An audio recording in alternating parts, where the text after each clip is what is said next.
बार फिर आप सबके सामने एक बेगुनाह को बचाने के लिए आ रहा हूं और इस लड़ाई में आप सब हमारा साथ दीजिए।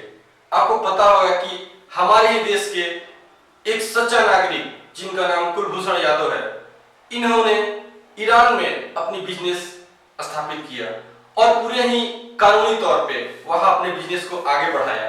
लेकिन अचानक ये खबर आई कि पता नहीं कहां से उन्हें बलूचिस्तान से पाकिस्तानी आर्मी ने गिरफ्तार कर लिया और ना सिर्फ गिरफ्तार किया बल्कि 30 मार्च को गिरफ्तारी के बाद उन्हें तुरंत ही मौत की सजा सुना दिया गया।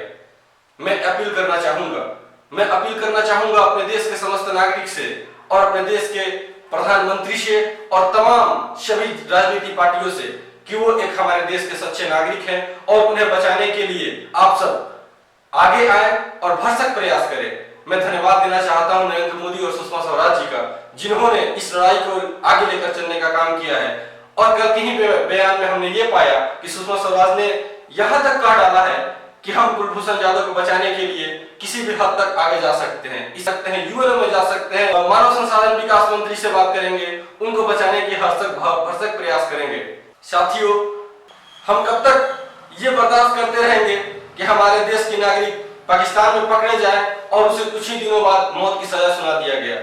आप सबने देखा होगा, इससे पहले सरबजीत सिंह के साथ जो घटना हुई, उन्हें ना सिर्फ यातनाएं दिया गया बल्कि उन्हें जेल में मार के मार डाला गया।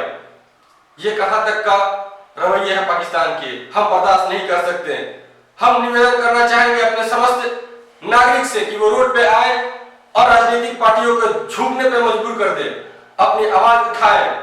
अगर ऐसा नहीं हुआ तो हमारे देश की एक नागरिक इसी तरह पाकिस्तान में पकड़े जाएंगे और पकड़ने के बाद मौत की सजा सुना दिया जाएगा। आपको पता है, जब तक कुलभूषण यादव को जब से पकड़ा गया है तब से ना किसी भारतीय को मिलने दिया गया है, ना किसी भारतीय अधिकारी को उनसे मिलने दिया गया है। भारतीय अधिकारियों ने 13 बार प्रयास किया उनसे मिलने के लिए, लेकिन उसमें से एक बार भी उसे मिलने नहीं दिया गया। इससे साफ जाहिर होता है कि उन्हें वहां की आर्मी यातनाएं दे रही है, उन्हें अपनी कस्टडी में रख के जबरदस्ती उल्टे सीधे बयान देने पर मजबूर किया जा रहा है। जहां तक हमको पता है कि कुछ ही दिन पहले कल की ये घटना है कि वहां पे पाकिस्तानी आर्मी को डूबने से बचाया हमारे देश की आर्मी ने। ना सिर्फ बचाया, उसे सही सलामत पाकिस्तान को वापस दे दिया।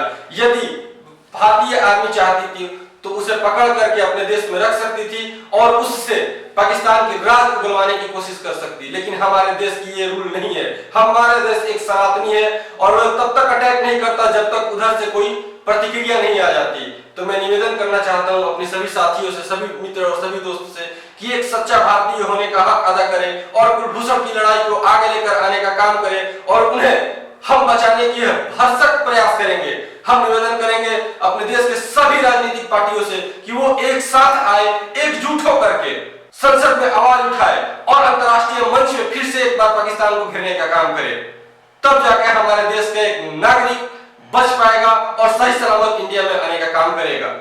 जरा सोचिए साथियों, जब हमारे ही देश में इंडिया में जब याकूब मेनन को पकड़ा गया था, उस समय भारत की कितनी ही राजनीतिक पार्टियां, कितने ही विधायक और कितनी ही मंत्री उसे बेगुनाह साबित करने के लिए न सिर्फ हाई कोर्ट गया, सिविल कोर्ट गया, न जाने कितने कोर्ट की दरवाजा खटखटाया, न जाने कितने वकील की व्यवस्था की गई ताकि उसे हम बेगुनाह साबित कर पाए। लेकिन उसके विरुद्ध में भारत सरकार के पास पुख्ता सबूत था, इस वजह से उसे फांसी की सजा दी गई थी। लेकिन उस वक्त आप लोगों ने देखा होगा कि कुछ हमारे देश की वो गंदी राजनीतिक पार्टियां और वो गंदे लोग रोड पर निकलकर उसे बचाने के भरसक प्रयास किए थे। मैं पूछना चाहूंगा कि वो अब जाकर के कहां की इस बिल में दुबक चुके हैं?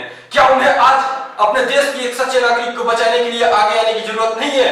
अगर है तो वो आखिर क्यों जाकर छुप गए अपने बिल में? उन्हें भी रोड पे आना चाहिए और अपने देश के सच्चे नागरिक को बचाने का काम करना चाहिए। उस समय तो गले फाड़ के अरविंद केजरीवाल जी और राहुल गांधी जी चिल्ला रहे थे, वो जाकर के धरना पे बैठ जाते थे, संसद में धरना होता था। लेकिन अब वो लोग कहां चले गए हैं जब एक सच्चा भारतीय को पाकिस्तान में मौत की सजा सुनाई गई?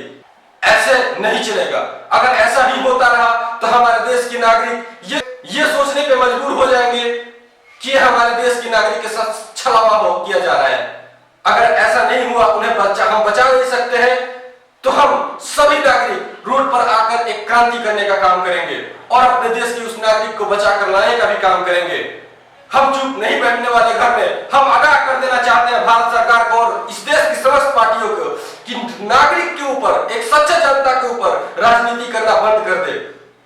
आगे आए, उन्हें बचाने का काम करें, एकजुटता दिखाए, तब जाके एक नागरिक को अपने देश पे भरोसा होगा और अपने देश के लिए वो जीने मरने में हिचक तक नहीं करेगा। इसी बात के साथ अपने वाणियों को मैं विराम देना चाहूंगा और मैं चाहूंगा कि इस वीडियो को हर एक नागरिक तक पहुंचाया जाए ताकि वो अपने देश के एक सच्चा सिपाही, अपने देश के एक सच्चा नागरिक को बचाने का काम करे। जय हिंद, जय भारत।